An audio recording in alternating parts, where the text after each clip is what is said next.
Add perspective to these cases is trial attorney Sara Becker from the Atlanta law firm of Aurora and La Scala. Thank you for joining me again on the desk this morning, Sara.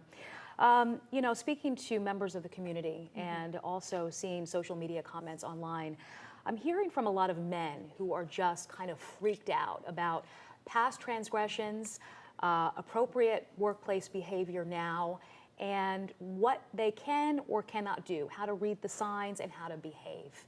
What are you hearing from people now? You're spot on with what you're observing. It is a nervous climate right now when it comes to what conduct is acceptable and what isn't. And part of that is probably because there's no black and white answer to that question. Legally, any sexually motivated conduct that has the effect or the purpose of intimidating or harassing another person it can be classified as sexual harassment. Some of these incidents are clear-cut. Men exposing themselves, that's clear-cut. Right. Sending a sexual toy to a coworker, that's pretty clear-cut. But there's some other behavior that I'm hearing about that people are not so clear on. Is it okay to flirt in the workplace? Is it okay to put your hand on another coworker's arm or shoulder?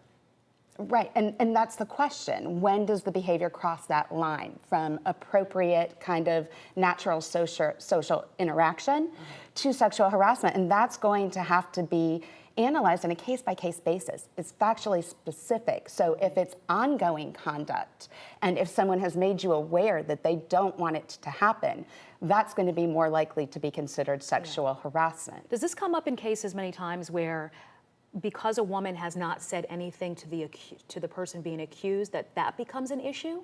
Absolutely, because a key element of making it sexual harassment is that it's unwanted.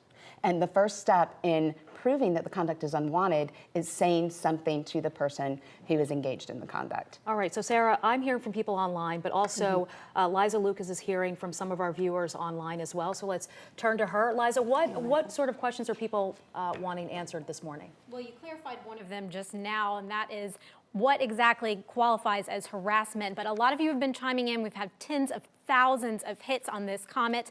And one of the things that has been really noted by Hattie, we want to show her question right now. She's asking about privacy. When are these women coming out? Why ask for their privacy? And I think that's something that comes up a lot when we deal with high-profile cases, especially with sexual harassment. Maybe you can clarify the privacy of the victims and why that's important. It's incredibly important, I think, because by the nature of the accusation, these are very personal situations, right? It's not stuff that you don't want to engage in it in the workplace. You don't want to talk about it publicly. And it's an impediment to victims taking that first step that we just talked about, that important step of telling the offender to stop. And if you don't do that, and then you don't report it to the employer, you're really going to have a hard time going forward with any legal claim. Sara, must you always come face to face with your accuser? Is that always the case whenever you're filing a claim? Again, there's no black and white rule when it comes to that. I would say that would be the most clear way to ensure that you have good evidence that it was unwanted conduct. However, there are going to be situations where you're not comfortable doing that. And in that circumstance, I'd say that you could also go to an employer. You could go to an HR department and probably put yourself in a good position. It would be best to, maybe both personally and legally, find the courage to say, please stop. I don't want that. It's inappropriate. Sara Becker, thank you for enlightening us this morning. I appreciate it. Liza, thank you as well.